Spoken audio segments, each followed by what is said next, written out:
পৌষ মাসের কৃষ্ণপক্ষের একাদশীর নাম সফলা। ব্রহ্মাণ্ড পুরাণে যুধিষ্ঠির শ্রীকৃষ্ণর সংবাদে এই তিথির মাহাত্ম্য বর্ণিত হয়েছে।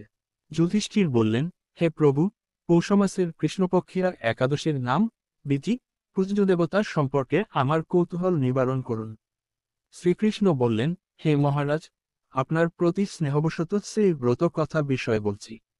এই ব্রত আমাকে যেমন সন্তুষ্ট করে, বহু দানদক্ষিণাযুক্ত যজ্ঞাদি দ্বারা আমি সেরকম সন্তুষ্ট হই না। তাই যত্ন সহকারে এই ব্রত পালন কর্তব্য। পৌষ মাসের কৃষ্ণপক্ষিয়া একাদশীর নাম সফলা।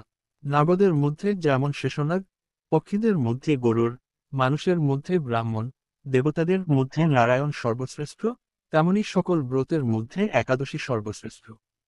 হে রাজন, এই ব্রত পালনকারী আমার অত্যন্ত প্রিয়। তাদের এ জগতে ধনলাভ ও পরজগতে মুক্তিলাভ হয়।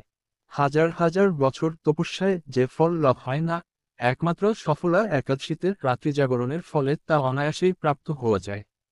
মহিষ্মত নামে এক রাজা প্রসিদ্ধ চম্পাবতী নগরে বাস করতেন। রাজার 4জন পুত্র ছিল, কিন্তু তার জ্যেষ্ঠ পুত্র লুম্ভক সর্বদা পরস্ত্রীগমন, মদ্যপান প্রভৃতি অসৎ কার্যের রত ছিল। সে সর্বক্ষণ ব্রাহ্মণ, বৈষ্ণব ও দেবতাদের নিন্দা করত। পুত্রের এই আচরণে ক্ষুব্ধ হয়ে রাজা তাকে রাজ্য থেকে বার করে দিলেন। স্ত্রী পুত্র, পিতা মাতা, আত্মীয় স্বজন পরিত্যক্ত হয়ে সে এক গভীর বনে প্রবেশ করল। সেখানে কখনো জীবহত্যা আবার কখনো চুরি করে জীবন ধারণ করতে লাগল। কিছুদিন পরে সে একদিন নগরের প্রহরীদের কাছে ধরা পড়ল, কিন্তু রাজপুত্র বলে সেই অপরাধ থেকে মুক্তি পেল। পুনরায় সে বনে গিয়ে জীবহত্যা ও ফলমূল আহার করে জীবন ধারণ করতে লাগল। ওই বনে বহু বছরের পুরনো একটি বিশাল অশ্বত্থ বৃক্ষ ছিল। সেখানে ভগবান শ্রীবাসুদেব বিরাজমান বলে বৃক্ষটি দেবত্ব প্রাপ্ত হয়েছে। সেই বৃক্ষতলে পাপবুদ্ধি লুম্ভক বাস করত। বহুদিন পর তার পূর্বজন্মের পুণ্যের ফলে সে পৌষ মাসের দশমীর দিনে কেবল ফল আহার করে দিন অতিবাহিত করল। কিন্তু রাত্রিতে অসহ্য শীতের প্রকোপে সে মৃতপ্রায় হয়ে রাত্রিযাপন করল।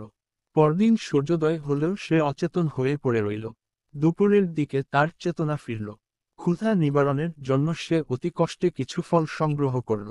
এরপর সেই বৃক্ষতলে এসে পুনরায় বিশ্রাম করতে লাগল। রাত্রিতে খাদ্যাভাবে সে ক্রমশ দুর্বল হয়ে পড়ল।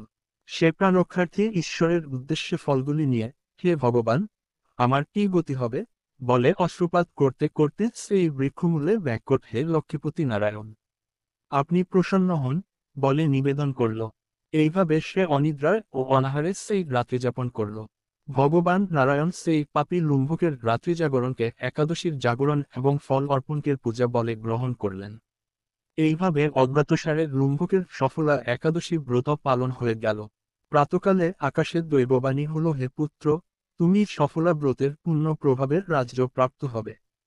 সেই দৈববাণী শোনামাত্র লুম্ভক দিব্যরূপ প্রাপ্ত হল। তার পাপবুদ্ধি দূর হল। সে নিজেই নিষ্কণ্টক রাজ্য লাভ করল।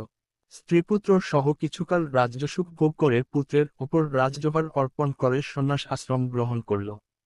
অবশেষে মৃত্যুকালে সে অসুখ অভয় ভগবানের কাছে ফিরে গেল। হে মহারাজ, এভাবে সফলা একাদশী যিনি পালন করেন, তিনি জাগতিক সুখ ও পরে মুক্তি লাভ করেন। এই ব্রতে যারা শ্রদ্ধাশীল, তারাই ধন্য। তাদের জন্ম সার্থক, এতে কোনো সন্দেহ নেই। এই ব্রতপাঠ ও শ্রবণের রাজস্বীয় যজ্ঞের ফল লাভ হয়।